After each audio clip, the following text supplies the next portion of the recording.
Ladies and gentlemen, would you please rise for the playing of the Sibling Rivalry Baseball Podcast. And here's your host, Jana, and her big brother, Jeff.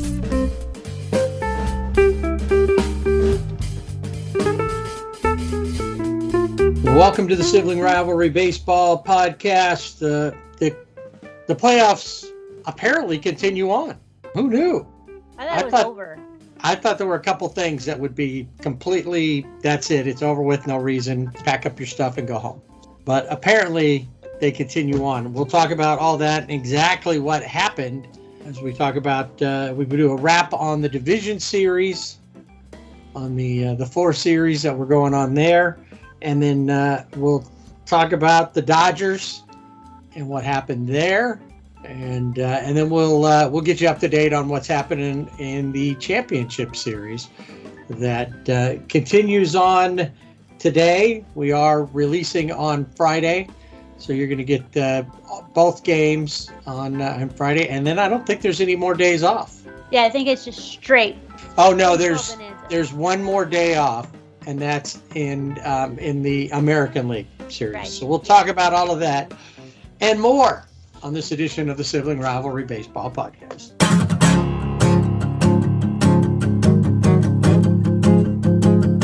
Before we get started today, let's just mention that a couple of Dodgers and a couple of Angels have made it as finalists for the Gold Gloves, which will be announced. The winners will be announced on the 1st of November. And from the Angels, Luis Rengifo, who was a definite silver lining all season long, and Brandon Marsh, who is in the playoffs with the Phillies now, but he qualified with enough innings. I think he had about 179 innings to qualify for the Gold Glove in left field to be an Angels representative there. Also, a couple of reps from the Dodgers. Yeah, Mookie Betts and Tyler Anderson. I was really happy to see Tyler Anderson's name there because he had quite a year for the Dodgers. All right. Well, we'll find, like I said, more about that here in a couple of weeks. For now. Real quick, though. Yes. Do you know when the Roberto Clemente Award will be announced? That one still remains a mystery. Yes. I believe that they will probably announce it sometime during the World Series. I hope so, because I'm really wondering, who won? It's it's such a big award. Yeah. You would think that they would make a bigger deal about, hey, only a couple weeks till we announce the Roberto Clemente Award winner. It's I feel like they're just kind of yeah, we'll get around to it. Yeah, those guys are going to still be doing what they do for the community and all that. So we'll get to it. Okay, back to our regularly scheduled program. All right. So let's start off 4 series. Only one was a sweep, and only one went all 5 games. The 2 in the middle, which were the National League, were only 4 games each. And a little bit to say about that as we go. So let's start off. Number 1 seed Houston out of the American League, coming off of short rest, and that's going to come up probably here, not short rest, but a long rest. That's probably going to come up here a few times because after the division series, this particular issue came into play or became a big topic of conversation about extra days off, getting a bye in the first round. And what does that mean? So we'll talk about that as we go, but let's start off with the Asterix and the Mariners. The Mariners, of course, not having been in a playoff since 2001, breaks the longest streak ever. We talked about that last week with the wild cards. And unfortunately for them, they have to go against what's looking like probably the most perfect team in the playoffs. Yeah, 106 win, Houston Astros. And they had a bye, but it didn't seem to matter That at all. seemed to work in their favor. They take the series, like I said, they sweep the series. Although I will say that they really did play 4 games. Yes, They just played did. 2 of them in one day. Well, and there's supposed to be 2 games in Seattle. So even though it didn't end the way that we had hoped, those fans still got to see 2 games, 2 postseason games, if you want to look at it that way, at T-Mobile Park. So let's take a quick look at game number 1. Mariners able to put 7 up on the board, but problem is the Asterix put up 8. And the Astros did it all in the last part of the game. Mariners score 6 runs in the first 4 innings, are up 6-3, can only score 1 more, and then they give up 5 to the Asterix as the Asterix walk it off. Didn't they? It seems like every time we turn around, when you say there's something big happening, it seems like Yordan Alvarez. Every time. And we kind of talked about this series a little bit last week. And he was there. Alex Bregman, who's been hot throughout the playoffs, and Yuli Gurriel, all with home runs in that game. The Mariners, they put up 7 runs on the board. You would think that you'd get to win that one. J.P. Crawford and a guy we talked about last week, Eugenio Suarez, both with home runs, but just wasn't enough as Logan Gilbert pitches okay, but he had to fight off Justin Verlander, who actually didn't have a great outing. Only went 4 innings, gave up 10 hits and 6 runs, but didn't really matter because the Mariners couldn't stop them. And once again, who got the L in relief? Former J, Robbie Ray. Right. That's right. So he takes the shot there. You go to the second game of the series. And once again, in Houston takes that one 4-2. So not quite as a explosion of runs, but you can put it all back down onto Yordan Alvarez, who once again has a home run in that, and then Kyle Tucker joined him with a home run. Also, they scored 1 run at the beginning of the game. Seattle went up by 2, and then the Asterix scored 2 in the 6th and 1 in the 8th to win that one. And once again, the pitching for the Mariners wasn't bad. It's just that overall, the pitching for the Asterix was just better. Framber Valdez, 5 2/3, and then backed up by the bullpen. Castillo goes 7 in that one. Only gives up 3 runs, 5 hits, strikes out 7.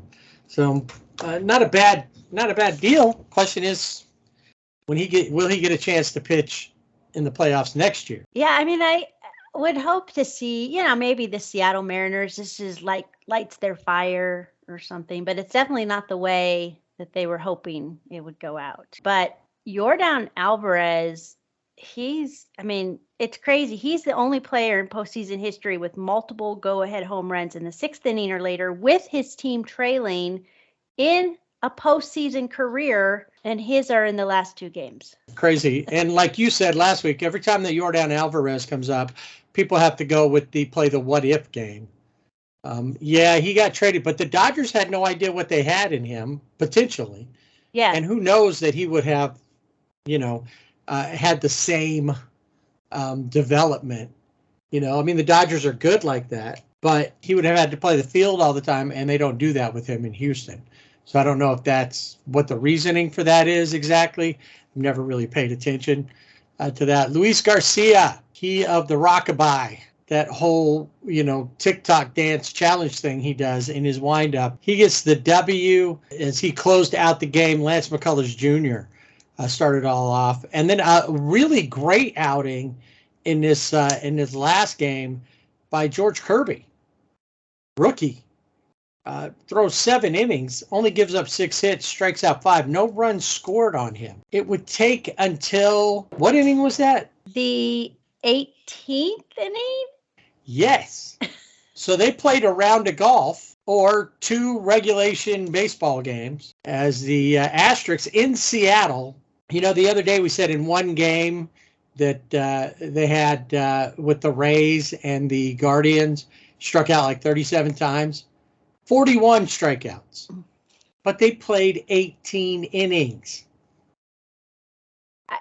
I was hoping that Seattle would go back, they'd go back home and they'd win the game. I think I even said, I think Seattle's going to win this game. Had no idea it was going to last 18 innings. It was a classic. And in fact, I know the Dodgers came on and I actually left it on this game to see the end of it. It was like 18 innings. That's pretty incredible. So really, in the end, the Asterix ended up with 11 hits, but they couldn't score. The Mariners had 7. 0 for 11 with runners in scoring position were the Asterix, and 0 for 8 was Seattle. It's tied for the longest playoff game in Major League history, including Game 4 of the 05 NLDS, where Chris Burke capped it off with a walk-off homer for the Astros against the Braves. Back in the National League days. Yep. So Houston moves on to sit again for a few days because they have to wait for the winner of the Yankees and Guardians. And we'll talk about that one coming up. In the meantime, let's take a quick look at Philadelphia and Atlanta. I think last time we talked about them, last week when we brought it up, it was 1-1. We talked about games 1 and 2 of the Phillies-Braves series. The Phillies won the first one. The Braves took the second one. And then the worst thing happened for the Braves. They went to Philadelphia. It's the worst possible thing that could happen. People were all hopped up on cheesesteaks and just crazy rabid for postseason baseball back in Philly after 11 years. Yeah, so they're super excited about that, and they were loud and crazy in there, and they really helped power their Phillies to a 9-1 win in that first game back in Philadelphia. The Braves had nothing. They couldn't do anything. They 6 hits in that game, but they couldn't score a run. The Phillies even had 2 errors in that game, and it didn't seem to affect them. Travis d'Arnaud had 2 hits, a couple of doubles actually, and Dansby Swanson with another double, but that was really it. So not a lot of action from the Braves, obviously, but the Phillies. Bryce Hopkins with a home run, a 3-run home run at that, and I think his bat is still embedded in the ground there in Philadelphia because he slammed it down hard. Well, he used the Max Muncy mentality when Max had that mentality in Pittsburgh when they walked. I think it was, who did they walk? Did they walk Freddie Freeman? I think that's what it was. I think they walked Freddie, and then Max got up and hit a home run. And Freddie, that was like 2 strikes on Freddie. Yeah, and then they walked him. Yeah, and it like fired him up. The same thing. They walked Kyle Schwarber, and Rhys Hoskins was like, no, you don't want to pitch to him, but you're going to pitch to me. First pitch, 3-run home run. 1 for 3 night with that 3 RBIs. He got the 1 hit. That's all that mattered. His teammate and probably the heart and soul of the team, Bryce Harper, had a 3 RBI night as well as he went 2 for 4. Castellanos, another red, doing well in the playoffs, 2 for 4, 2 RBIs as they just tore down. What was it that you said about Spencer Strider in that game, who only went 2 1/3 innings? I said the Phillies were stomping on. Ripped his mustache. That's right. Yes. Okay. Stomped. Yes, they ripped his mustache off and stomped on it. That's right. That's what you said. So they walk away from that. Aaron Nola, who has proved himself very valuable in this year's playoffs, pitches well, goes 6 innings, strikes out 2, only gives up 1 run and 5 hits. And one of the things about this game too is Brandon Marsh is showing up in these spots, and he got a walk, and then there was a pickoff throw, and it was off, and he made it to third on that pickoff throw, then that like set up wheels in motion for the Phillies to just, go crazy. And Brandon scores a run off of that, as during that whole thing. He set himself up to get in. So here we go. Elimination game. Phillies feeling pretty confident. And as Bryce Harper said that they'd been saying in the dugout, you got to beat the champion to be the champion. So they set out on their goal, and they got it. The Braves just were out of sorts. Was it the extra days off? I don't know. I mean, it could be. They just, it was really lackluster. There were some weird, like Ronald Acuna Jr. There was like, what's he doing out there? What's going on? It just was, and then guys that were like Austin Riley or he comes to mind, but that had a regular season, and they just could not put anything together in the postseason. We saw that a lot with a lot of players. We'll talk about probably the presumptive AL MVP and his struggles coming up. Matt Olson. Now in this game, though, they did score 3 runs. Matt Olson, Travis d'Arnaud, and Orlando Arcia, all with home runs. But it just wasn't enough because Charlie Morton couldn't stop the Phillies. He only goes 2 innings, gives up 3 runs on 4 hits. 1 of the home runs was his. But then a couple of guys that we're familiar with had a big role in this one for the Phillies. Yeah. Captain Caveman.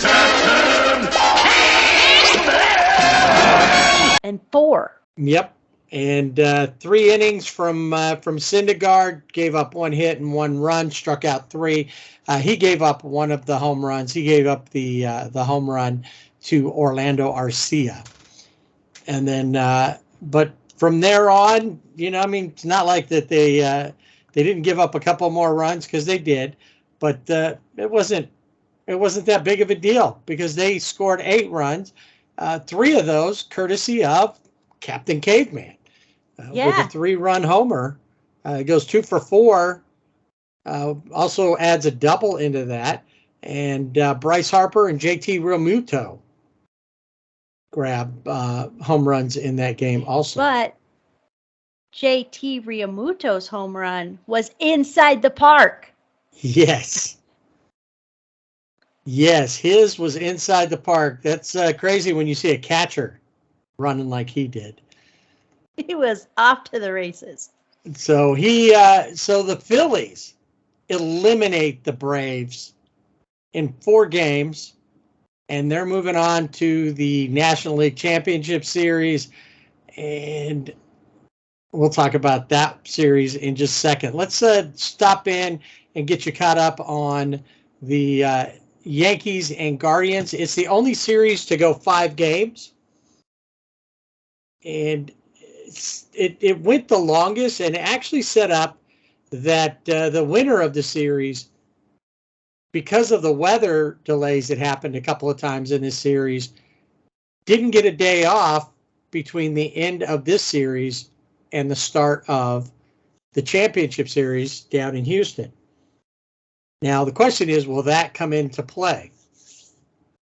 With, if they get rolled by the Asterix, is it going to be because the Asterix are just that good of a team?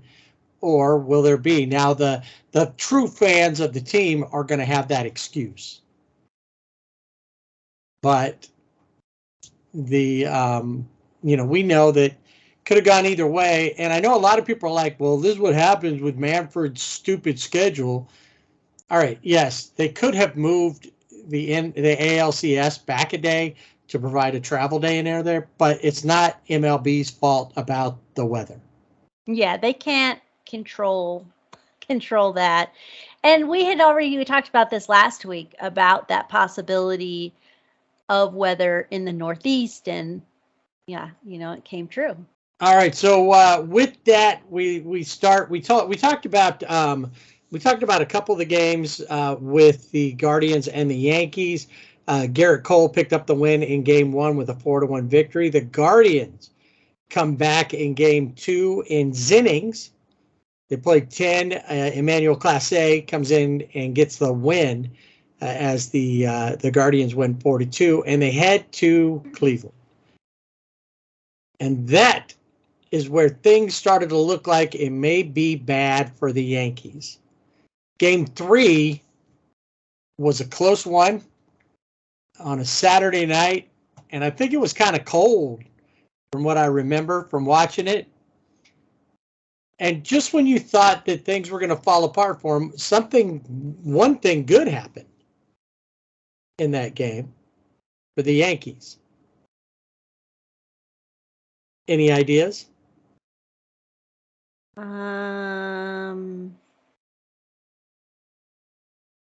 They learned the SpongeBob SquarePants theme song. I think they might have known that, but maybe, they got a better listen to it. They were appreciative of it more. No, it was kind of the return of Aaron Judge, who had been kind of quiet throughout the playoffs, and he hits a home run, a 2-run home run at that off of Tristan McKenzie, and that kind of brought him back. Add a home run from Harrison Bader, who's like the first time since like 1939 a player has hit 3 home runs in the playoffs, in that series of playoffs or something like that. I don't remember. I was going to say that was named Harrison. Maybe. I noticed that the other day. I was listening to MLB radio, and they gave this stat. Oh, he's the first rookie to do this. And all I heard was the way it came out was like, he's the first rookie to do this on a team that's done this in this time. And it's like, he's the first player to ever get a hit on a Friday afternoon at 2:11 and 61 seconds, or that's 2:12. See how precise it is? So 2:12 and 1 second. Named Bob, and it's just that specific. We've gotten so crazy with these stats that's what they're saying. It's like, okay, and that's never happened before. It's because we didn't have that rule back before, because that didn't happen in games before, So Aaron Judge with that, and then we said Harrison Bader, who has really stepped up and was carrying the load when Aaron wasn't. And I didn't even recognize him. I was like, who is that? That's Harrison Bader? Right. He didn't have that hair flipped out under that, the wavy hair and going. No. And then also Oswaldo Cabrera had a home run in that game. But they weren't able to win. No home runs for Cleveland in that game, but Cleveland walks away with a 6-5 victory. They were able to score 3 in the bottom of the ninth to walk away with the win. And they walked it off too. There was 2 outs when they finally got there. Tristan McKenzie matched up against Luis Severino in that one. So in Game 4, and it was cold in Cleveland, we can tell you that for sure. Game 4, played on time, no worries. The Yankees come back and take that 4-2 in the second time that Garrett Cole and Cal Quantrill matched up in this series, and they just couldn't overcome him. Garrett Cole went 7 innings, struck out 8, only gave up 2 runs on 6 hits. Quantrill, on the other hand, 4 hits, gave up 3 runs, only struck out 3. One of those was a home run to Harrison Bader. And then, of course, there was controversy in this game when Josh Naylor hit a home run in the 4th off of Garrett Cole and then carried his infant around the diamond with him as he did his home run trot. Yeah, that was, he was excited and it backfired for him, as we will talk about. But in the moment, he was in the moment. So, let him have that moment, whether you agree with it or not. I mean, whether you think you should do it, but, people do. We have these bat flips. We have, just let him play, right? Right. Let him have fun. And he was rocking the baby around the bases. That's right, because he was saying to Garrett Cole, "Who's your daddy?" Well, in the end of it, Garrett Cole was their daddy because he had a great game, and the Yankees walk away with a 4-2 win, and now we're tied. We've got a 1-game series that's supposed to happen the next night. It did not. It did not happen. It was postponed. Thanks to weather. Manfred. Oh, I mean weather. Oh, right. I'm sorry. Thanks to weather. Anyway, headed back to the Bronx and Yankee Stadium. No game on the 17th, but they did get it in on the 18th. Now, on the game on the 17th, one of the things, though, is it took them a long time to finally call the game, and people were upset with the Yankees and saying the Yankees should call it. But the Yankees, in postseason, it is up to MLB to make those decisions. And then by the time they decided, okay, we're going to postpone this game, the Guardians go back to their hotel. That hotel is overbooked.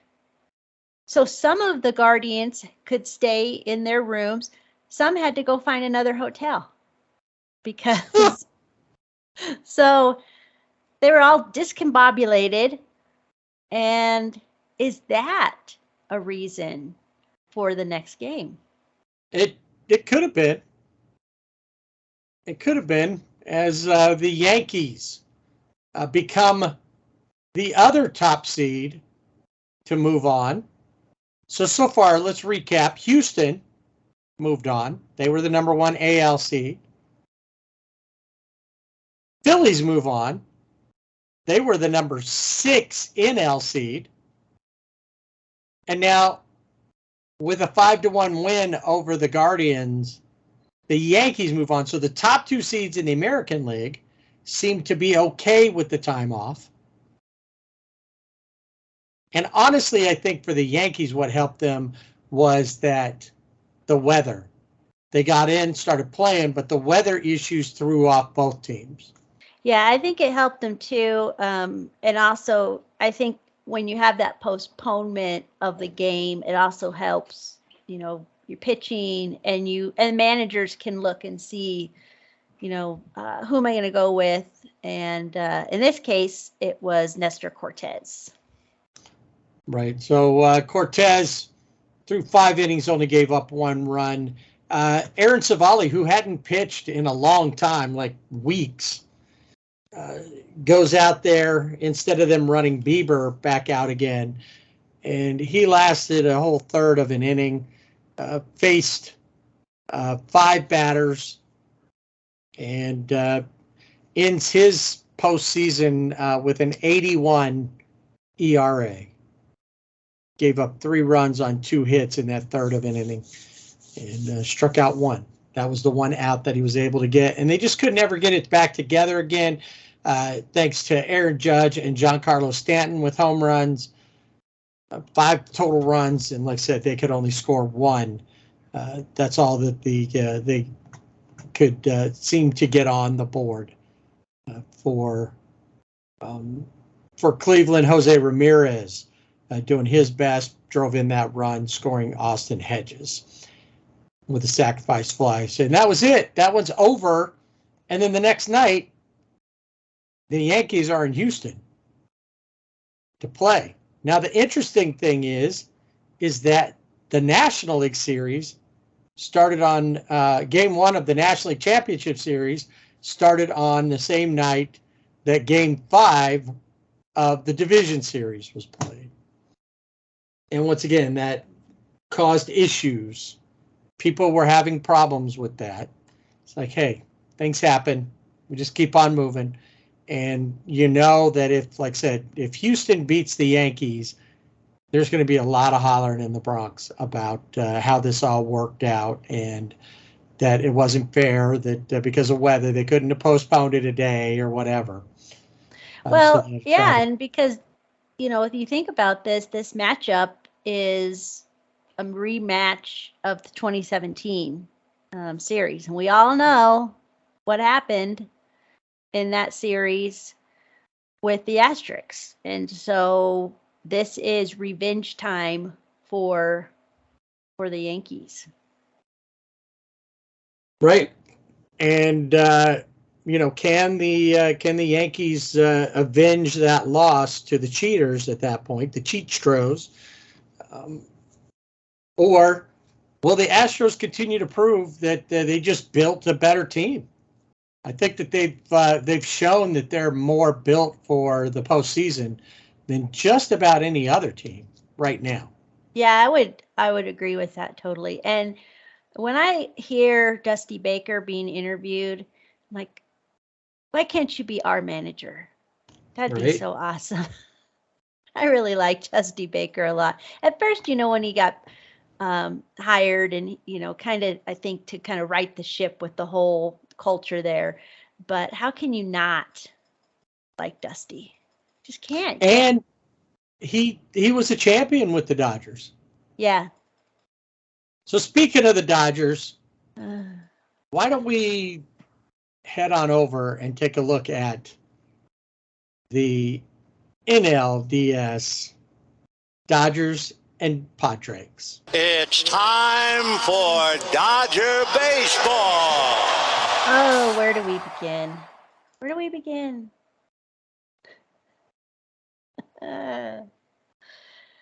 Let's look at the first game. First game. Okay, that's an easy one to look at. But just recapping, first game, Dodgers are up 5-0, feeling good. And then the Padres score 3, but the Dodgers win that game. Okay, everything's great in Dodgerland. Yay. Or Dodger Town, I should say, if I'm being really accurate. And then we go to the next game. It flips. And it was back and forth, but the Padres take that game 5-3. So Dodgers-Padres tied 1-1 going into San Diego. That's where the story ends. Yeah, it ends in San Diego. Yes. So the next night out, you've got Tony Gonsolin making his first postseason appearance. And obviously, the Dodgers had the luxury of 5 days off or more, actually. Plus, I think the way they ended the season, I'm going to go twofold on this. The end of the season, they were home 6 straight games. Then they had 5 days of whatever. They were practicing and drills and stuff, but that's not real, and they were in a roll. They continued to win as if it was nothing. And then they were off. Yeah, they had a couple of, games with the Rockies that were kind of lackluster. And I think there were a lot of people who said, that last series, it was they're playing the Rockies 6 times, and maybe they got a little bored. I don't know. But it didn't seem, but they were playing ball. And then they had this long stretch, and, they'd won 111 games over the season. Right. So they head into San Diego, and of course it's crazy there in Petco.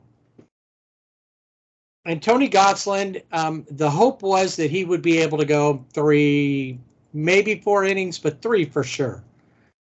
Tony Gonsolin went 1 1/3. Got gave 4 up a outs. run on 4 hits. And then Andrew Haney came in and struck out 4. And actually, it's a jumbo jack game because they got the 10. Yeah. But they couldn't score any runs. There was no. Blake Snell pitched really well overall on over 5 1/3, gave up 1 run, struck out 6. But they couldn't hit off of it. They ended up overall with 6 total hits, scored 1 run in the 5th inning, and that one was scored by Trace Thompson. But that was pretty much it. Yeah. Mookie with the RBI on that one. Yeah. But that was it. That was it. And I don't know that going with Tony Gonsolin in this 3rd game was the right decision because he hadn't pitched in so long. He had been on the injured list. They didn't expect him to go that long, so they're doing a bullpen game. We've seen it done, obviously, in the postseason before, but I don't know that it always works. I don't think that there was that confidence in Tony Gonsolin even before the game started. Like, okay, if we can get him to go 3 innings, okay, that'll be good. But this is the postseason. We need somebody that has pitched. And so I don't know if would have been different if they had just had Tyler Anderson go that night. If it, would have made a difference in the series, but have somebody that's going to go longer into the game. Right. Although, and then better bullpen management, I think, as well, because I think that kind of played out here. yes. And I think that the Dodgers have shown this over and over again, that during the regular season, they play one way. And then in the playoffs, they do a completely different management style. Yeah, it's totally. Well, let's just get to this last game because I think that will show exactly what you're talking about. Because he had a Blake Snell moment going back to World Series in 2020 where Blake Snell was pulled. He was doing well. I think it was Austin Barnes got hit off of him, and then they pulled him.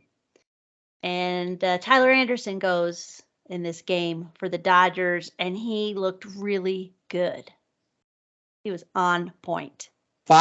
He only gets to throw 5 innings, but he only gave up 2 hits, no runs. Did walk 2, but he struck out 6. So he's looking really good. Seemed to be, hey, let's just ride this as long as we can. Up against hometown boy Joe Musgrove, who I did look at his ears because I was curious, and they were red like they were when they played the Mets. So he must do some kind of intense ear rubbing. Maybe that's just how he is. Or he's on game day when he pitches, his ears get red. I don't know. He's just like work. Maybe if you saw him working out, when he's exerting himself, his ears red or something. Well, yeah. Okay. So they pull Tyler Anderson. Musgrove, by the way, goes 6 innings, scores 2 runs, and 6 hits. and struck out 8. You know, I mean, the Dodgers probably could have done more to him, but they didn't. Well, and the guy that has owned him, Justin Turner, nothing. I mean, 1 for 3. Yeah, that was it. I was looking for, his numbers that he has had against Joe Musgrove, and they were non-existent. Really, the only 2 guys who got hits and really contributed were Freddie Freeman, who was 3 for 4 with 2 RBIs, and Trey Turner, who was 2 for 5. Mookie did score 2 runs because he walked twice, but he also struck out twice. There just wasn't. Will Smith got a sacrifice fly. And I was hoping that he'd have his newly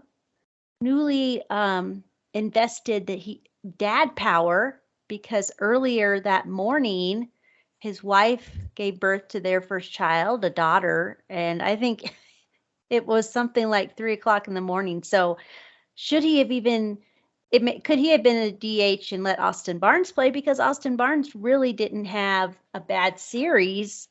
He was getting hits when they needed it. And I think behind the plate, I think he's better defensively, but I think he just is a better commander of the game, because let's talk about that 7th inning.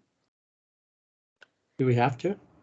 I don't want to, but there was just a lot of ridiculousness. We have to. There's a lot of ridiculousness. You're gonna make us, then yeah. So here's what happens. Tommy Conley comes in, and here's where we start seeing people question. And even I asked this question in my head because I didn't have anybody to ask it to. Where's Evan? And, well, we got an answer later, but in the interim, we had Tommy Conley. Now, Tommy Conley replaced Chris Martin, and Chris was okay, kind of what he's been. Tommy comes in, but he's not had a lot of high leverage situations. And he walks, jerks, and Profar. Gives up a single to the hottest player on the Padres in Trent Grisham, which is crazy, right? In the game before that. Yeah, it's crazy because during the season he hit like, $180 or something. Right. We were like talking that. about it, under 200. And then Austin Nola, the Padres catcher, who will come up again here a little bit later. Singles, and Profar scores, but it's okay. Yeah, it's 3-1. The Dodgers are up 3-1 at that point. Problem is, they take Conley out, bring in Yancy Almonte. Okay, maybe not a bad idea. He's been okay until tonight, when he gives up a double right off the bat of Ha-Seong Kim. Grisham scores. Nola gets the third. And, of course, Kim very excitedly ends up at second base. And that brings up Juan Soto, which we don't know. What's Juan Soto going to do? You just don't know. I think he's been very unpredictable with the Padres. Single. Yeah. Over to right field. So Austin Nola scores, and Ha-Seong Kim goes to third base. And then able to get a couple of outs. Manny Machado strikes out. Brandon Drury pops up. Juan Soto steals while Jake Cronenworth is up to bat, and then Jake hits a single. Well, and was that really a steal? Juan No, Soto, not really. and he just kind of danced to second. And the thing is Alex Vesia comes in to relieve Almonte, and Almonte was supposed to do a pickoff throw to first so that Alex Vesia could have just a little bit more time. And instead, he throws it home. He throws a pitch. And it's a ball. And then, as you said, Jake Cronenworth. And Vesia comes in with a 1-0 count, 1 ball, no strikes to Cronenworth, and promptly gives up a single that scores. Hassan Kim, Juan Soto scores, and Jake Cronenworth makes it to second base. But at that point, it didn't really matter anymore. It was now 5-3 going into the 8th.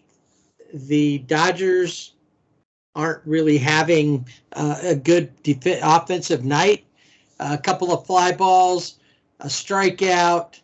I will say Evan Phillips comes in and strikes out the side in the bottom of the 8th.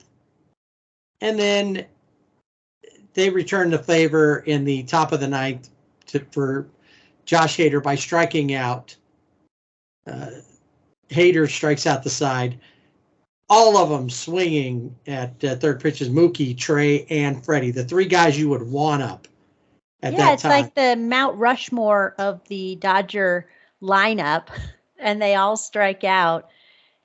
It was super disappointing, but it was also, looking at it now, those 3 striking out, it seemed fitting for the way the Dodgers played in this series. Yeah, it really was. Mookie was pretty much non-existent throughout this. Trey and Freddie pretty much carried the load for most of the part, but they were also had issues at the plate. The Padres feeling good after beating the Mets. And I don't think that the Padres, is not to take anything away from them as far as their wins. They took advantage of mistakes by the Dodgers. But they didn't play so much differently that the Dodgers that beat them 14 times during the season couldn't have beat them 3 times in a row to, they come down there 1-1. They could have beat them 2 and then 1 more in L.A. And I really expected Game 4 to be that game, and then whatever happened up in L.A. would be that. It took it to 5. But that was it. It was over, and the Dregs move on. For the first time since 1998, are they going to be close to going to a World Series? Oh, that'd be my worst nightmare, is the Astros and the Padres in the World Series. I'll tell you right now, I'm going down to buy an Astros cap right there. I will stop calling them the Asterix while they're in the World Series, and I will be rooting for them if the Padres get in there. Definitely. I mean, I asked somebody who is a Dodgers fan. He said, "So who are you going to root for?" I'm rooting for the Phillies. Well, I'll root for the Padres because, I always root for the team that beat my team. I'm like, okay, I get that, but it's the Padres. Come on. Well, if history serves us right. Oh, no, please don't let it serve us right. That will be the road to the championship goes through the Dodgers, because every team that's beaten the Dodgers since like 2015 has won the World Series. Yeah. So, they may not make it. Right now, the Dodgers are to the 2000s what the Braves were to the 90s. They just can't ever win a World Series. They can win and be the top team in the league, but they can't put it together after that. Yeah, I mean, they did win. This has also come up. They won the 2020 series, but people said, well, that was a shortened season. It's not the same. There were 16 teams in the playoffs that year. I think that counts for something. As a Dodger fan, I think it does. People are like, oh, there's an asterisk. Well, there's an asterisk next to it because it was a shortened season. I don't think it diminishes the Dodgers and what they did to win that. But in a regular season, we have not seen them be able to put together a postseason run to win the World Series. And there's just, I don't even know where to begin. A lot of people were calling for Dave Roberts to be fired. And I thought Andrew Friedman was the one that really deserved to have that. Of course, neither one. I mean, Dave just signed a 3-year contract or extension in the spring. But it does lend those questions that Joe Madden, that we talked about, has brought up about analytics. And if you're in the postseason, why are you pulling your starter at 5 innings when he could have continued because he was he was pitching well? You're in the postseason. This is not the regular season. Why are you dictating number of pitches? Because Joe Musgrove, he kind of ran into some trouble. Bob Melvin left him in, and he pitched. I think he ended up with a little like 100 pitches, something like that, 101 or close to that. But he was keeping his team in the game. But you cannot also overstate the lack of offense from the Dodgers. It was anemic, and it was, frankly, is embarrassing. It was. And it just didn't look like that they were interested in playing. Yeah. They were just, I think complacency hit. And now the question is, knowing that you're going to have that break if you're one of the top 2 teams, do you now have I think every team now will have a different strategy. Yeah, most definitely. I mean, they did some inter-squad games, but was it mandatory that all the players were there? Did they just say, okay, on this day, we're doing this? Was it, how regimented was the off time that they had? And I felt like there was, instead of playing for the team, you play for the Dodgers. It felt like at times like they just the team didn't even gel together, and they were playing more for the name on the back, for themselves, which didn't work out for them. But I'm kind of referencing is, Tommy Lasorda, who said, you don't play, this is a team, and you play for the Dodgers, and you play pro ball, but when you play for the Dodgers, this is the major leagues. And it just didn't, it just seemed like, I don't know if they had some complacency because they thought, we've beaten San Diego so many times in the season. But they, like you said, they just got off their win against the Mets, and they were fired up, and they had the momentum. Dodgers didn't have that momentum. They could have gained the momentum, but they didn't.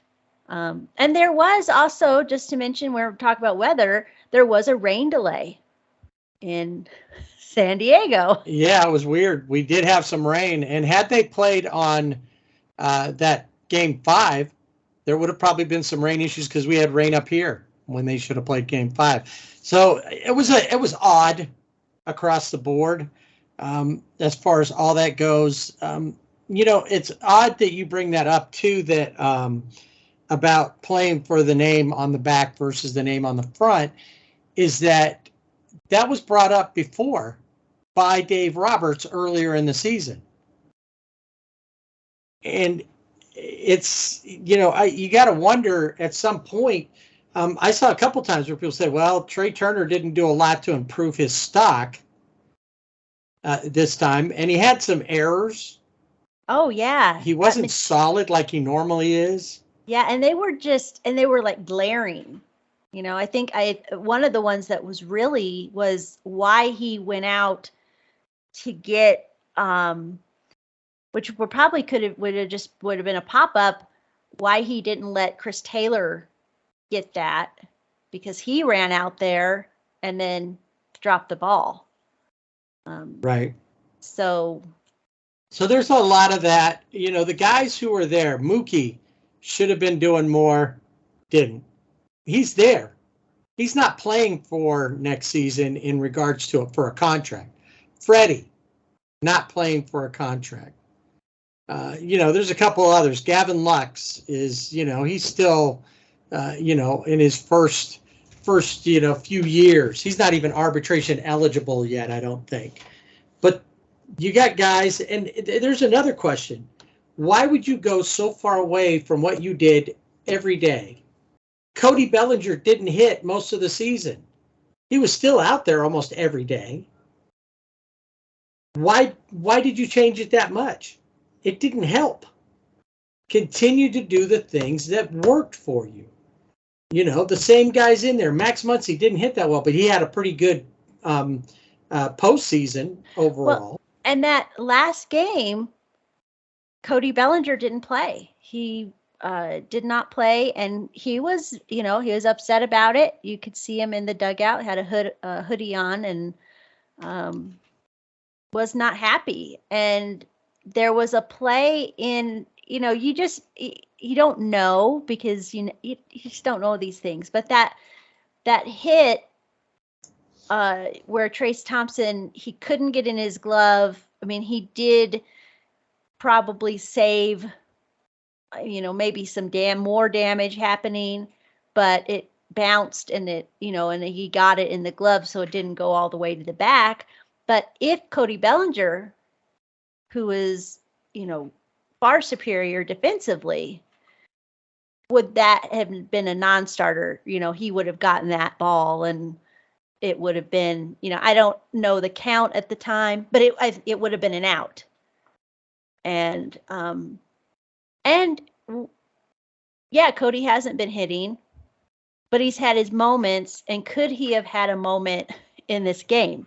I don't know. There's a lot of second guessing, but I think you're right. Is you did these things in the regular season to win 111 games. Why would you change the formula in the postseason? What do they say? Dance with the one who brung you, or something to that. Yeah. All these guys, Mookie let you down. He was one of those that helped. Trey and Freddie didn't have great series, but they were there. You stayed with them. Max Muncy, we know what a bad season he had overall. Stayed with him. Cody should have been in there as well. And I think that they just continue to make bad mistakes. And a lot of articles have come out since about not being built for the postseason. And I don't know if that's entirely true. They don't have, depth-wise, in some spaces they have good depth, but it's the bullpen, and it's not even that it's bad, it's how it's managed. And we talked about this either last year or year before about usage of your relievers. Instead of having a closer, we know he's going to come in like Kenley Jansen. Do I want Kenley pitching the ninth of any game, or do I want my best pitchers in the most highest leverage situations? And Tommy Conley wasn't that guy. No. Evan Phillips would have been that guy. But Doc said, no, we're saving him for the ninth. Why? Don't save him. How many pitchers pitched out of the bullpen? What was it? What year was it when Clayton came out of the bullpen, pitched almost the whole game? I think that might have with the Red Sox, or was it with the Asterix? And he pitched well. Yeah, he's done that a couple of times. I think he did it once with the Cubs, where he came in with against the Cubs when he came in for relief. And then I think again it was either the Astros or the Red Sox. They should have Yeah. done. There should have been, when you get to an elimination game, there should be no question. Yeah, I think Everybody is available. everything. Yeah, everything is on the table. And we didn't. Dustin May was Never in the saw him. bullpen. He never pitched. Blake Trinan, I think he did come in and pitch, but Yeah, that it's was it. like an inning, around an inning's worth. I saw him come in, but knew Dustin never did. Starting Tony Gonsolin, if you're going to do that, you might as well have started Dustin May. Dustin May had pitched a little more than Tony had. I think they should have just started Andrew Haney. Why not? He had for all more. that means.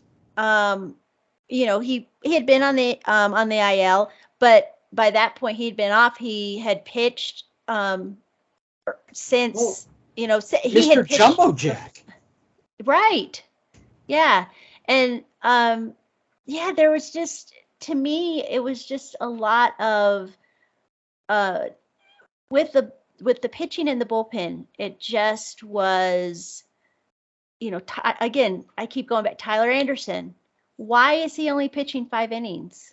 If he's doing well, leave him in there. Let him get out of that jam, because he's going to. But that's what you decided ahead of the game.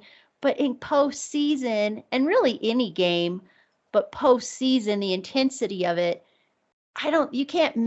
you may have a game plan, but you need to have A, B, C plan. Like if this happens, organizational chart. If this happens, do this. Right. If this happens, but it was the same old tired plan that the Dodgers had. And Andrew Friedman did come out and say it was an organizational failure. So, but where do you go from there? But what does that mean? That means every game that they've lost in the postseason is an organizational failure, because they continue to do the same things. And then when we get to the postseason, although they did do that with pitchers during the regular season, yes, where they would pull them too soon. But at that point, you're like, okay, we're all up in arms about a loss, but how can we complain that much about the losses that they had when they won 111 games? Yeah. That means they only lost, 51 games? 51 games. That's it. I've always had an issue with how teams are managing their pitchers, and not all teams, but especially the Dodgers, because we grew up watching starting pitchers complete games.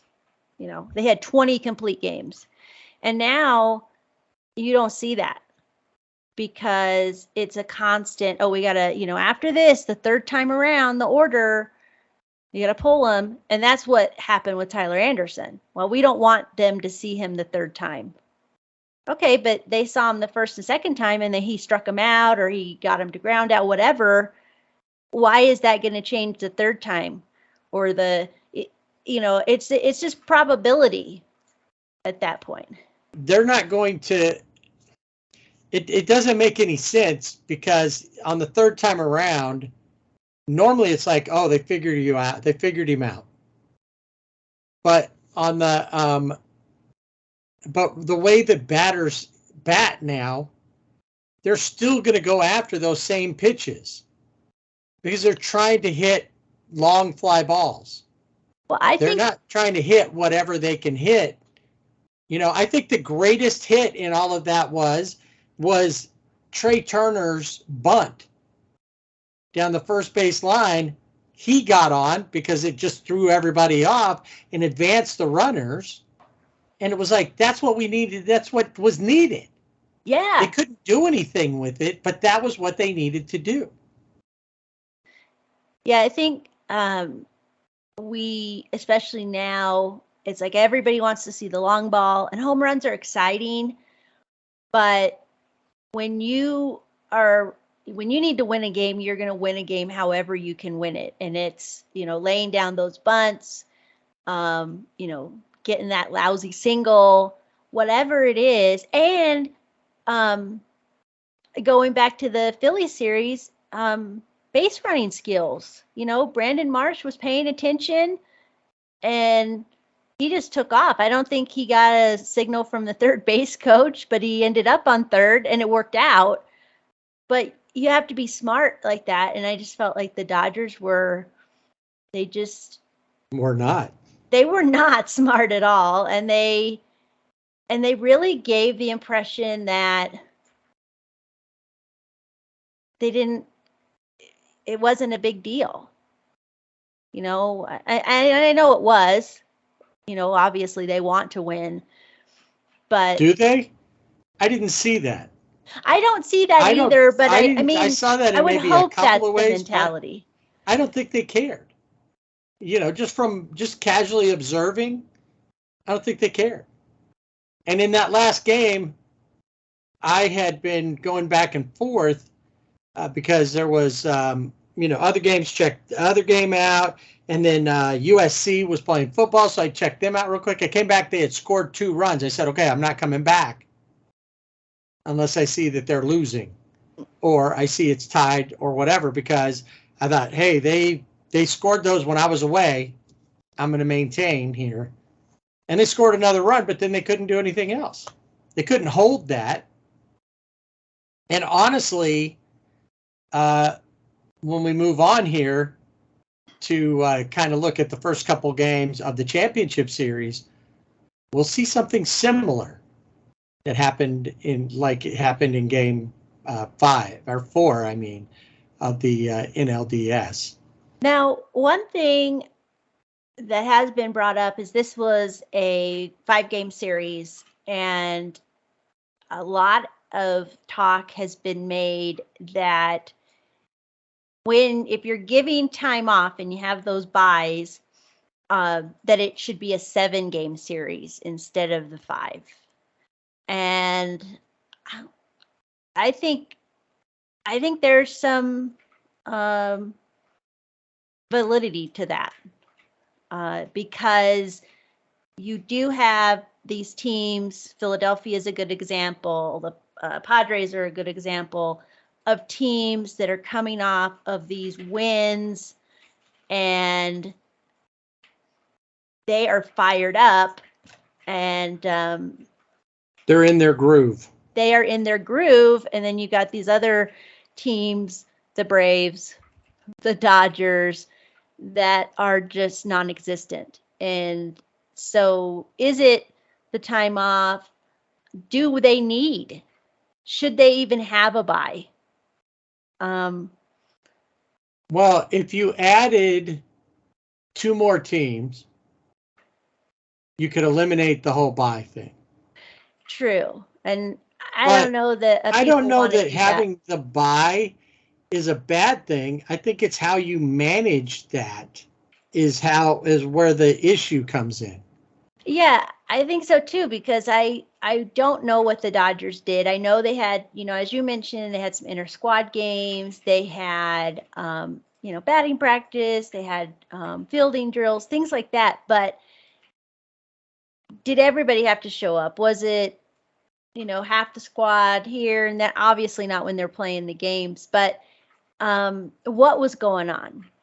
Did they take a couple of days off just to take, just to have that off and then say, okay, we're going to get ready? And they didn't really get ready. They didn't really prepare.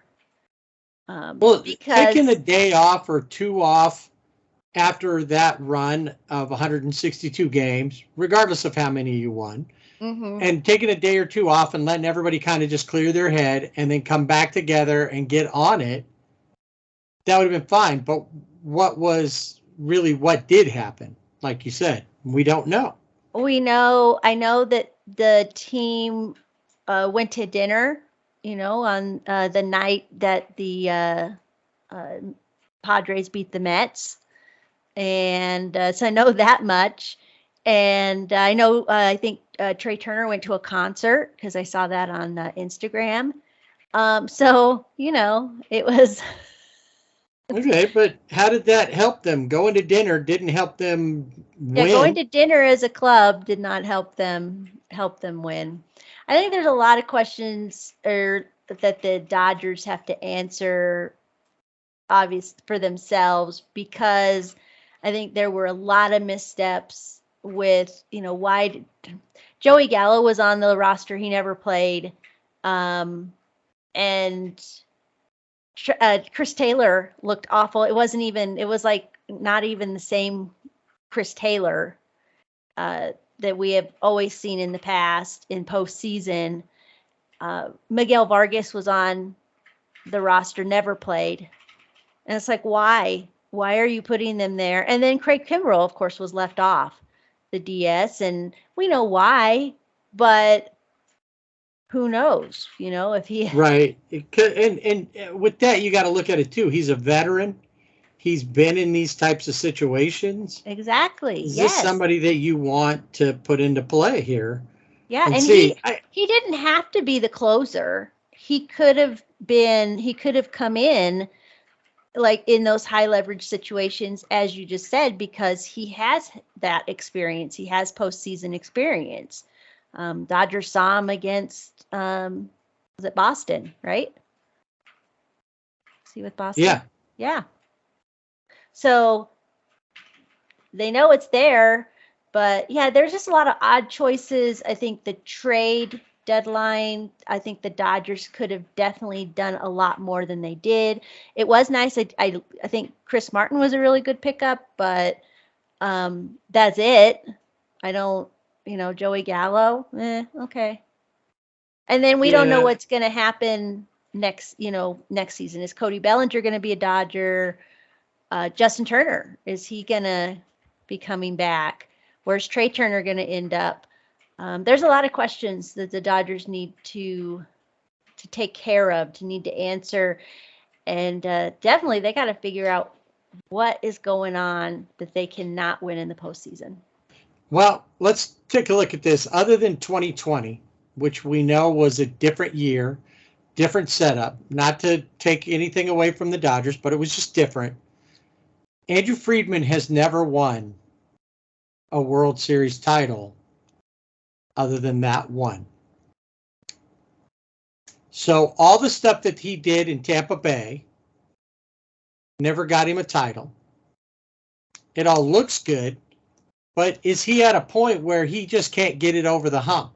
He builds a great regular season team that can make the playoffs, but can't sustain in the playoffs. Yeah, and that's where, I always get frustrated. I think I texted you, I don't think Dave Roberts is the one. I think Andrew Friedman is the one that needs to be fired if we're talking about firing, because we now have a 10-year sample, size of the Dodgers. Right. And I think they need to use that. If they're going to use statistics and analytics, then start with that. Right. Yeah. That you guys aren't doing anything, regardless of what kind of a team you build. Well, like you said, there are a lot of questions to be answered, and the Dodgers have a long off season, longer than they had hoped for, to start figuring that out. I just was thinking too about how the Dodgers started the season, the regular season in Colorado, and how they didn't look put together, and they ended the season very much like how they looked in that first series against Colorado in the regular season. It was bookends. And so, yeah, definitely what's going on in between, that you can get 111 wins, but then you get, knocked out. Practically swept. Practically, yeah. Yep. Swept because even that first game, they won, but they almost didn't. Right. So with that, we will we'll put a wrap on the Dodgers the Dodgers season for now here, but as we get towards one of the final episodes of this season of Sibling Rivalry Baseball Podcast, we will take a look at them and the Angels and what we think might happen going forward.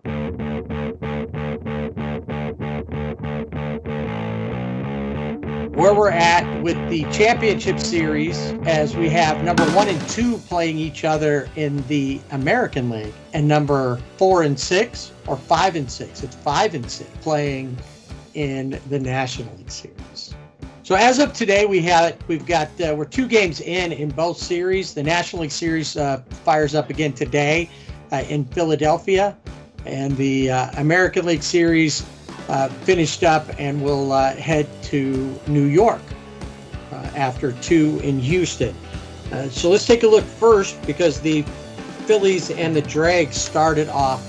I kind of felt bad for a minute when the Dregs beat the Dodgers, because last week I did say I could be interested in the Phillies Padres.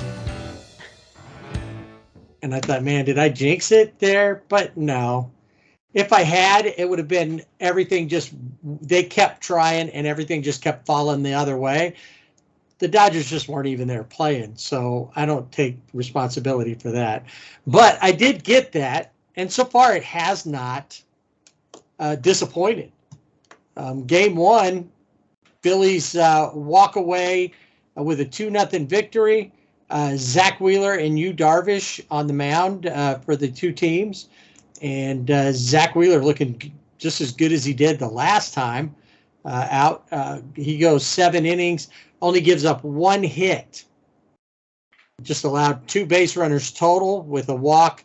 Struck out 8 in their victory over Yu Darvish went 7 as well, but he gave up 2 runs. And they were big. Especially 1. Yeah, Bryce Harper with a home run. Yeah, Bryce Harper with a home run. And then unlikely leadoff hitter, left fielder Kyle Schwarber, also with a home run. Second deck. Yeah, it was a monster. 119 miles per hour off the bat. 488 feet is what they projected.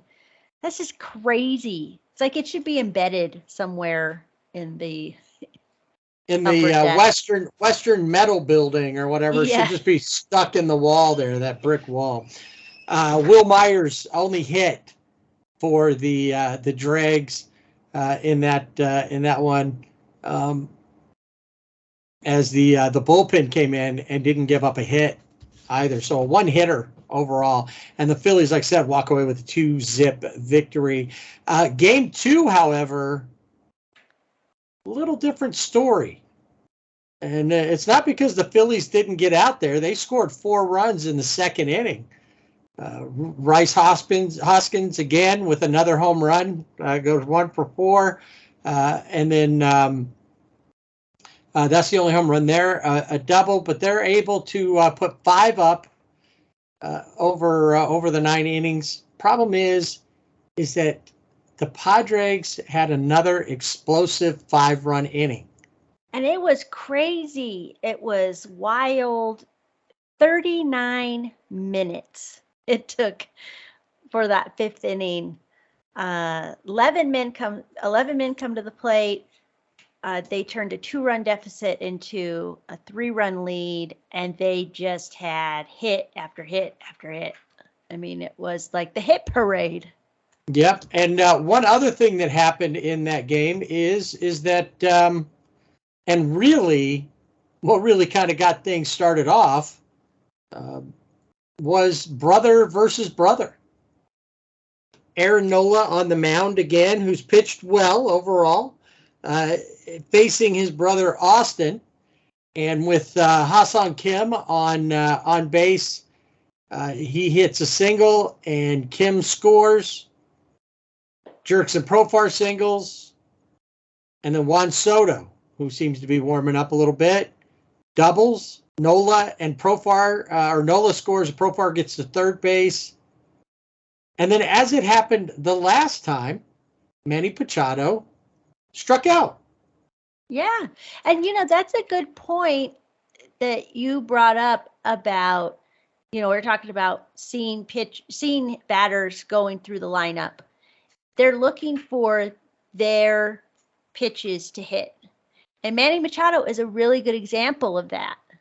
He's looking for that pitch that he likes to hit. And a lot of times, he struck out. The same thing happened in the 7th inning with the Dodgers. Manny Machado struck out because he was looking for that. Right. Instead of, the unwritten, one of the unwritten rules of baseball is you hit it where it's pitched. Don't worry about. Why do you think that Tony Gwynn, Ted Williams, Rod Carew, George Brett, these guys who were like year after year batting champions, because they weren't trying to just wait for their pitch. They took any pitch and put it where they wanted it, where it was going to help. And these guys don't do that. No, and I think we had to bring up Pete Rose. Right. You move up a little bit in the box, you move back a little bit in the box, you figure it out. And, that's why he was what he did and he should be in the Hall of Fame. I got to bring that up again. Oh, and by the way, he should be in the Hall of Fame.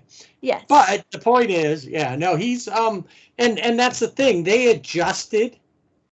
And the other thing was, and I'm trying to remember who I heard talking about it, but they said the good pitchers, they expected, I think it was like, it may have been like Frank Thomas or Big Papi or one of them that said, I expect them to pitch to their strength and not try to pitch to my weakness. These guys don't realize that, and they're not. That's not what's happening. So it goes on. Aaron Nolan finally comes out of the game. Brad Hand comes in. Brandon Drury, Josh Bell, both with hits to help them collect those five runs. And the Phillies just weren't able to ever recover from that. Home runs by Manny Machado helped, bring it up to 8. And with that, they had the series heads to Philadelphia, and they'll play 3 there before heading back. So as it stands right now, the Phillies could win this at home if they can win the next 3. It's very possible. Don't know if it's probable, probably not, but it is possible. It's possible, and I think the crowd, when they got back in the NLCS, when they got back to Philly, I think the crowd really became, the extra player, on the field. It's kind of like, like Seattle, in Seattle, the Seahawks have the 12th man, and the crowd, especially in Philly, it is raucous in San Diego, but Philly is a very different sports town. And I think that plays well for the Phillies. Yeah. Right. And that's true. It probably will be. I did hear, a couple of different folks when they were talking about it between MLB and MLB radio and I agree with it. The Padres have to start strong and, just smack them down early, punch them in the mouth and keep going. No mercy to take that crowd out before they can ever get started. But all it's going to take is for, Bryce Harper or Kyle Schwarber to come up, Rice Hoskins, or even JT to come up and get something going, and they'll get right back in it, and they'll make it uncomfortable for the Dregs. And that will be, we'll see what kind of team the Dregs have. I feel like the Phillies should be the favorite in this, even though they're the lower seed, just because of where they're going, what they have. The Dregs pitching is one thing that could definitely help set them apart. Yeah, and Joe Musgrove going for the Padres, and Ranger Suarez is going to be on the mound for the Phillies. So we will see. And actually, both of them 10-7 during the regular season. 2.93 ERA for Joe Musgrove, 3.65 for Ranger Suarez, but somewhat similar. Although Ranger Suarez hasn't made a postseason start, so we'll see. We got one more series to look at, and on Thursday night, they played game 2 of that series at the Juice Box. I know you said they call it down there, or Yep. somebody calls it the Juice Box, Minute Maid Park in Houston, where the Asterix, who had been off for a couple of days awaiting the Yankees, start out on game number 1 pretty well. A better start for Justin Verlander this time around. He throws 6 innings, only gives up 1 run on 3 hits, and strikes out 11. It was Rafael Montero who gives up the second run as they walk away with a 4-2 victory. Jameson Taillon started out there. Frankie Montas gave up a run out of the bullpen. So, it's going to be, this will be, I wouldn't be surprised if the Asterix sweep this one. I think it's really possible, because you also look at the Yankees, how they played them during the regular season, not that great. And then, of course, in the postseason, they're 1-6 against the Astros. So, yeah, and it's also interesting too. Jose Altuve starting off the playoffs 0 for 19, and they're pitching Alvarez a lot differently. But you still have Yuli Gurriel, Chase McCormick, and Jeremy Pena again with homers in that game. So maybe they don't need. Maybe it's just one night it's Jordan and one night it's Jeremy. Who knows? So the thing is, though, is Alex Bregman, who, even though he was 0 for 3 in game 1, has been strong throughout. And having guys. So Jeremy Pena picks up the slack there a little bit. Saw Yuli, like you mentioned, Chas McCormick, who has been consistent throughout the season. And then the rest of it's all just, cake. So if Jordan Alvarez has a little bit of an off night, he was 0 for 2 in that game 1, but they intentionally walked him, and he was on base. He got walked twice in that game. You're gonna need these other guys to come up, and they are. And then their pitching overall has been pretty good, because the bullpen has been very strong. Yeah, they have good pitching. Obviously, Justin Verlander hasn't looked as sharp in his outings, but he's getting the job done, and he's able to bounce back. And there's times when I see him, I was watching the game, and it's like, man, he just looks old. He's Right. he's not obviously not that old, but he just, it's obviously the stress of pitching in the postseason. But I think he wants to pitch until he's like 45. He wants to be the Tom Brady of, he wants to get up there in Nolan Ryan territory. Yes. As far as pitching deep into his 40s. So the Asterix take that 1-0 lead, and then they take the second one there and in Houston. This time only 3-2, but we just talked about him, Alex Bregman, with a home run in that game. He goes 2 for 4. Yeah, and you got it. Framber Valdez, 9 strikeouts. Yep, 7 innings worth. Does give up 2 runs and 4 hits, but strikes out those 9. And the bullpen again shuts them down as they walk away. And there was a couple of minutes of wondering what was going to happen in the 9th. They walked Josh Donaldson, and here they are 3 and up 3-2. Donaldson gets a walk.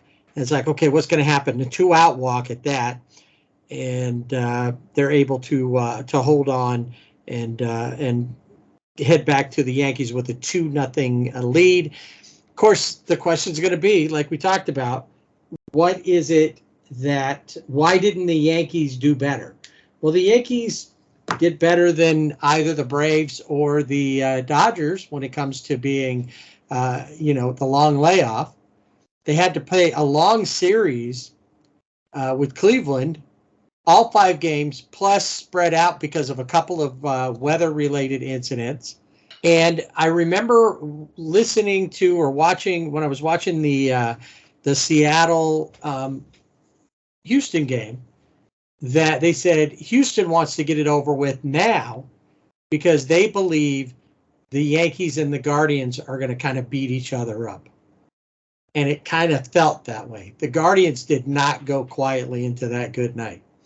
No, they did not. They really fought for it, went the full, like you said, the full 5. And I think that's your mentality. I think that's what the Dodgers should have done. Obviously, the Braves, at those top teams, get it over with, knock them out.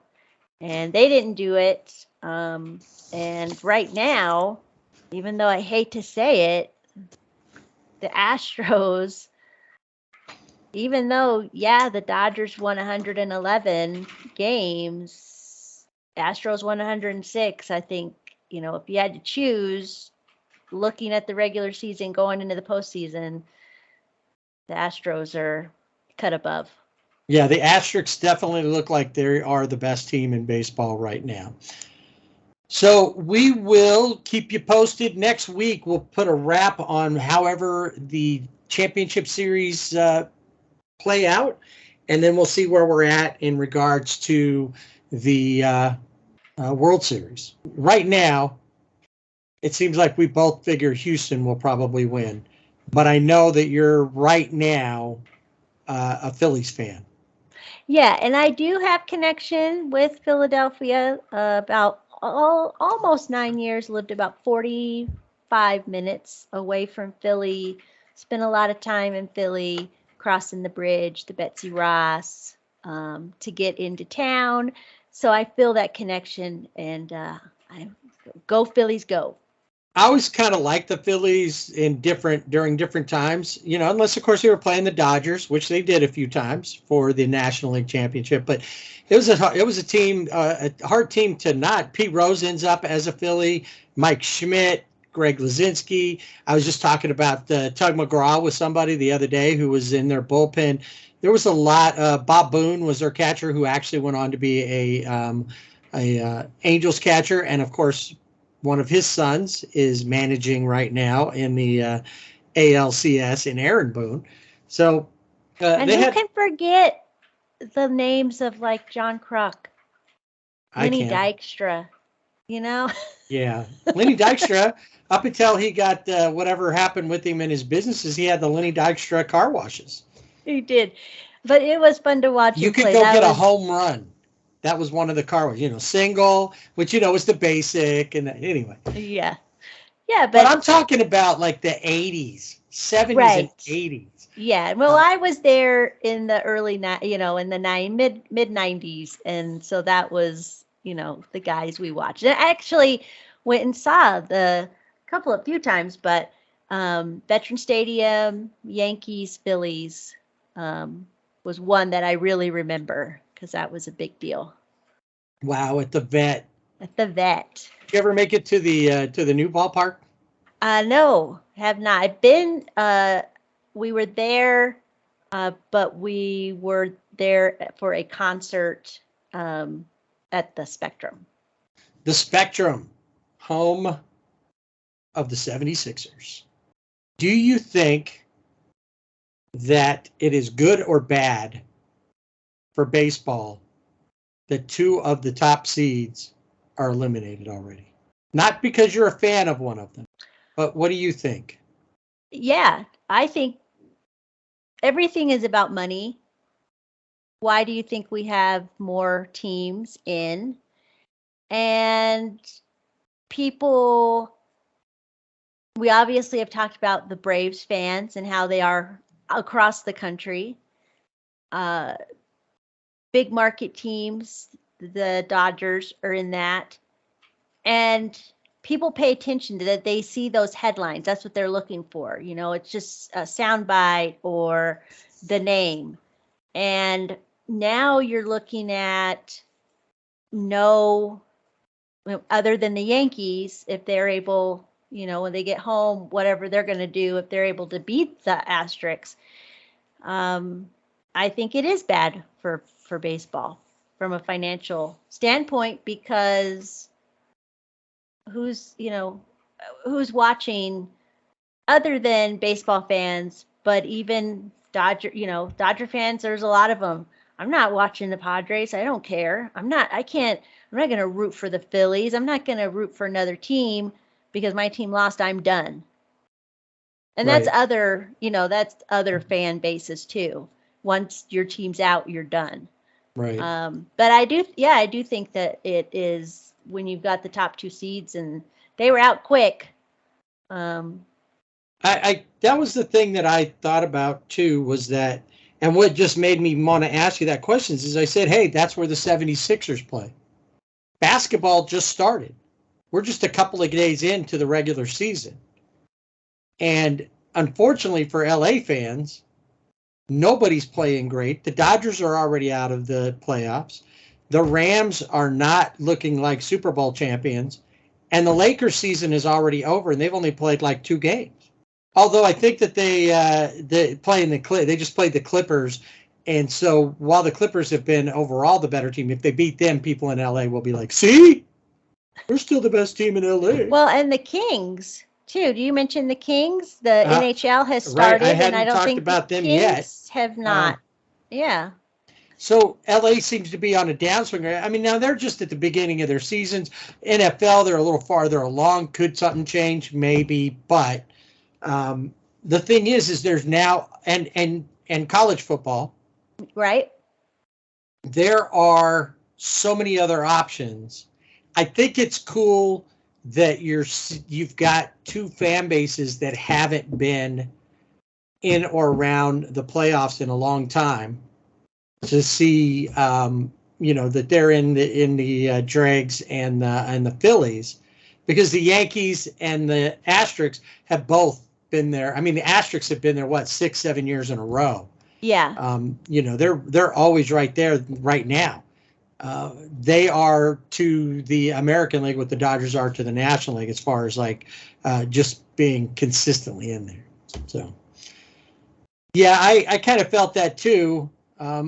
They've got to find a way to make us other fans excited about whoever ends up in the World Series. Yeah, I think there's, seeing how this is going with the wild card. And I even think with the wild card, it's a 3-game series. It's more baseball, which is good. We all like more baseball. But then, I think, well, maybe they just play 1 game. Why can't we just have 1 game all on the same day? The teams play all on the same day, and it's just a baseball bonanza.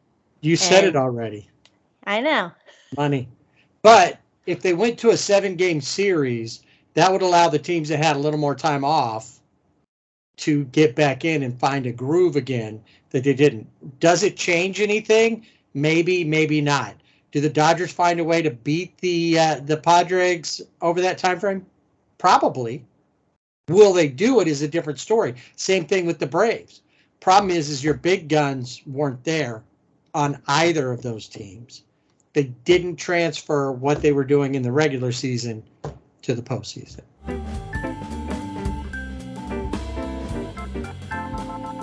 Okay, that'll do it. We're going to put the tarp back on the field. Luckily, in Southern California, we generally don't have to do that. But since we got games going in Philly and New York between now and the next time we talk, we might have to have some tarp conversations. Remember, you can find us on social media. We are on Twitter at SiblingRivalryBB without the A. And on Instagram and Facebook at SiblingRivalryBB with the A.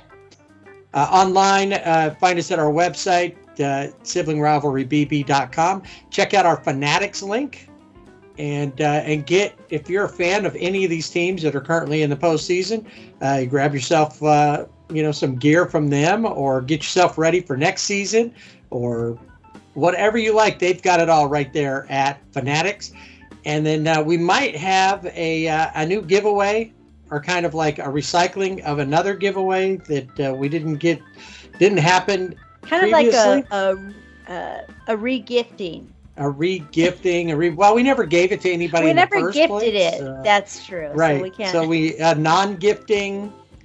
It was something we wanted to give away, but didn't end up giving away. So anyway, we're just confusing. We'll let you know about that coming up. And like I said, next week, not only will we finish up what happened in the championship series, we'll also talk about the World Series. Probably next Friday again, I'm assuming, just depending on how the weeks go and the games go.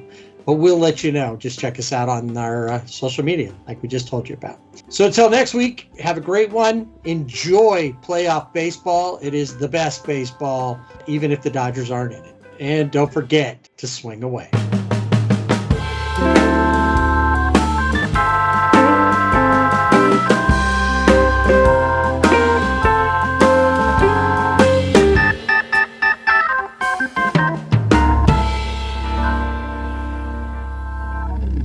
You're